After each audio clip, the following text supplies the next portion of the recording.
Hey out there, this is Thursday, September 19th, 2019, and it is just about 8:32 in the morning here in Northern California. And as usual, I'll get into a lot of different stuff. I kind of wanted to continue on the theme of exposing the tyrants and exposing exactly how we the people are being tyrannized. And I just wanted to state that, for a guy like me, it's extremely frustrating to have to witness what I have my entire life. And so I am kind of indignant toward the injustice, and I'm definitely perturbed. And I don't like it. I don't like to be in a perpetual state of indignation and perturbation. I would much rather be at peace and just get along with everybody. I'd like us to all live together in peace and harmony and safety, security, and all the good things we all want. Okay, it's as simple as that. I don't have to run through the laundry list because everybody knows that we have a lot in common as human beings. We want a lot of the same stuff. And things like freedom and security are atop that list. So it's fundamental in order for all the little smaller things like joy and contentment to fall into place. We've got to have the building blocks of happiness. And they keep on slipping away. And the way we're being tyrannized is through currency debasement. It's all very, very simple. It's sleight of hand. It's trickery. It's happened gradually, like the analogy of the frogs in the pot of water. They won't jump out if you turn the heat up slowly enough. They'll be lulled to sleep, essentially mesmerized. And that's what's happened to the American people. They did this thing so stealthily, under the radar, yet in our face, telling us things like high housing costs are a good thing, getting people to buy that hook, line, and sinker. That, hey, this is great, just having your housing value go up perpetually, without educating the public about, what's really going on here. And is that really a good thing? I mean, how would the auto manufacturers feel about your car going up in value all the time? I mean, they'd sell very few cars. There'd be very few cars at the junkyard because everybody would say, hey, you got to keep, the older it is, the more it's worth. And essentially that's what's happened.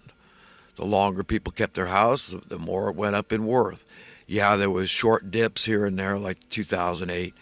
It wasn't a market correction at all. But yet, the criminals that caused the problem in the first place deliberately caused it, not through incompetence, but they caused it deliberately. They were made whole. So they didn't get a haircut when they deserved to get a buzz crew cut.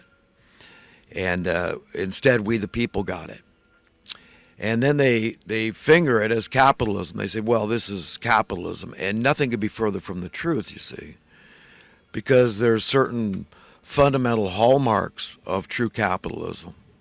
And one of those is not bailing out criminals that deliberately manipulate markets and cause problems, knowing that they're going to blow the pipes out of the economy, create a lot of havoc, misery, chaos, people losing their homes. They're literally being stolen. Do you understand? If you could really see the nuts and bolts of what I'm trying to convey, you'd see this is just outright theft in your face. And it's an assault on the public at large, we the people. Now in California, the majority of residents are renters. Do you understand the implications of what I'm saying? These are dire times. I mean, where does this thing end? Their power to dilute your money. This is how you're being tyrannized. To debase your currency, to debase your money, to de-worth your money by way of raising your cost of living tax. And I say tax because if it walks like a duck and quacks like a duck, it's probably a duck. Okay, so for all intents and purposes, when it's an aspect of your living expenses that you can't avoid. In other words, it's not a luxury item. Quite the contrary. This has to do with your literal shelter, the roof over your head, what you need to continue to exist, what you need to continue to survive, okay, with any shred of dignity or safety, right? Because we all know it's very treacherous to try to live outside under a bridge or whatever. It's a cold, hard world out there, mean. We all know that. Intuitive. You don't have to have too many brain cells to rub together to figure that out. You don't want to be out in the cold. And then you consider the alternatives. Well, I could break the law so I could at least have, some semblance of safety ensconced behind bars with 3 hots and a cot. So a lot of people's mind works that way. We're all different. And they get desperate. I'm not excusing criminals. I'm just saying these are the facts. I'm laying it out for you. You understand the problems here? So then we got all these jobs that revolve around the problem of desperate poverty and all the problems that are induced in our society because of desperate poverty. And they say, well, why don't we just nip it at the bud? And I say, yeah, why don't we nip it at the bud? People, oh, it's much more complicated than that. Like this homeless issue. This has been going on for a decade upon decade. They keep doing censuses and all this, and nobody's doing anything because it's a conflict of interest. Do you understand? And it's not political in the sense of Democrat, Republican. It's not a conservative, liberal thing. It's not a socialist, capitalist thing. This is where their powers come from in dividing us and getting us to believe this nonsensical rubbish, okay? We need to unify, we the people, against the tyrants and any of those that would go along with the program and tyrannize us. They think they're smarter and more worthy to be in the positions they are, to rule over us, but they're not. They're just more aggressive. They're meaner and more assertive often. I'm not saying in every case everybody that's prosperous is not like that. I'm just saying when it comes to housing costs, there is a vast swath of Democrats and Republicans, people that call themselves socialists and capitalists, people that call themselves conservatives and liberals that are involved in benefiting and profiting, you understand? So as long as the money goes on their side of the ledger, this becomes a class issue, okay? And I don't like that. I don't like the idea that I'm bringing up class warfare, but essentially that's what they're doing. And all I've done my whole life is watch this thing grow, and I know exactly how they're doing it. They're colluding, special interest groups that collude together. They don't talk about it, but it's there. If you look at it, the way I'm seeing it, it's as clear as the light of day. And there's great power in numbers, and this is what they have a great power. They're controlling the issuance of currency. They're attached at the hip with the Federal Reserve Bank, these top politicians who I'm talking about. And then it just trickles down to the minion on the street, your next door neighbor that's a landlord. I'm not saying they're bad people. I work for a lady that's a landlord. She's the best landlord in the world. And probably if one of her tenants asked for a slight rent reduction, if she could afford it, she might give it. But this is what I tell everybody. This is the only nuts and bolts, tangible, grassroots thing I can think of to do to fight tyranny is call your landlord. Call your mortgage holder. Say, I need lower payments. Don't let them stretch out the loan. Don't let them charge a lot. Say, no, I need less. I need to owe less. I need to pay less. Okay, that's it. And even if you don't need it, it's a little white lie. Who's to lose? They just print the money. They've put the country into debt for $22 trillion. Then we got all these idiots out there. Who are these disingenuous people that still call America a wealthy nation? What, are you off your rocker? You're a freaking nut. Either you're a nut, a liar, an idiot, or a combination thereof. Okay, because America, okay, if you haven't heard, is over $22 trillion in debt and counting. How do you think that, how's that debt being extracted? What do you think the currency debasement scheme is all about? You're getting the average Joe to pay these bills in perpetuity, and the bills just keep getting worse and higher. So it's like running in sand and trying to get somewhere, and more sand keeps getting dumped in the pit, and you're losing ground. This is the case for the average person. California sets the trends for the rest of the country, and by extension, the rest of the freaking planet. So we're screwing it up for everybody all around the world by allowing ourselves to be tyrannized, by allowing ourselves to be divided, by a gaggle of freaking evil a-holes, elitist scum sacks, hypocrites, liars, cheaters, thieves, and worst of all, murderers. Yes, these are the ilk that have the gall, that have the ungodly gall to assassinate the head of the state of the most powerful, beloved nation on earth, the United States of America in 1963. Cui bono, Latin for who benefits. Come on, come on.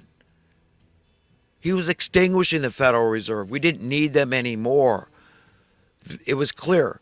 We had capitalism, and JFK offered up an alternative option currency, another kind of dollar, a United States Treasury note known as a silver note, a silver certificate. They looked just about like dollars. The people were taken to them. The Federal Reserve was going to die of its own accord, a slow, miserable death, okay, if JFK had gotten his way. Do you understand? Do you think you need any bigger incentive? People say, oh, no, it was about the war and this and that, the Gulf of Tonkin. I mean, I've heard it all. It was a Cuban conspiracy. You know what? These are people that are working for the beast establishment. These are liars. See, they just inject doubt. It's just like these defense attorneys in court in a trial, and they'll inject, we need reasonable doubt. No, there's no way. Look, it could have been this person or that. You see, it's the same kind of BS. So, yes, it perturbs me. I've witnessed this thing unfold for a long time, and I don't like what's happening to this current generation. And what in the hell are we leaving to the future generations? We should be abjectly ashamed of ourselves, okay? Absolutely and utterly ashamed of ourselves. Our foreparents that founded this nation on constitutional, godly principles would not spit in our faces if they could come back and tell us what they think of our abject remission of not caring, of allowing this thing to flourish and fester the way it has, to get us to this point of desperation and extreme, acute, dire straits that we're in. Our foreparents would kick us in the teeth, say, what in the hell were you thinking? Do you read your Bible? You say you're a Christian nation? You know what Jesus did in the temple? You're kicking over the money changers' tables. You got to get irate. You got to excoriate these people with the power that God has endowed you with. Be empowered. Unify. Come against these clowns. They're liars. Do you understand? They're disingenuous. They're illogical. A lot of them are very open about admitting this. That's who's ruling over us. That's how you're being tyrannized. You're being stolen from. And it's getting worse and worse and worse. That wealth imbalance keeps growing. Where does this thing ever stop? I mean, if these people get their way without any parenting from we the people, putting them in their place and saying, no, no, no, no. We're your boss. We're your master. We're your employers. Okay? You are beholden only to we the people. The only legitimate government in this country, okay? While 90+% of the American people opposed the bankster bailout of '08, who got their way? You understand this is a tiny critical mass that's getting their way. But there's a whole hell of a lot of minions that go along for the ride. Do you understand? They say this is the path of least resistance. I get it. You know, we're being divided into haves and have-nots, and, you know, yeah, it's been going on, and this is a new thing. This is high-tech neo-feudalism, so, you know, watch out because, you know, it's hopeless. So if you can't beat them, join them. Jump on the bandwagon of death and destruction. I mean, I think it's the right path. You know, so it's like a lot of willful ignorance. Ignorance is bliss kind of philosophy going on here. You understand that it's just like they're a bunch of atheists. I don't care how many of them claim to believe in God, go to church on Sunday, but by their actions you'll know them. By their fruit you'll know them. And that's it, man. You just cannot go along with this thing complacently, indifferently, toward the effect that it's having in dividing us. But eventually people are going to listen to guys like me. They're going to say, he's right.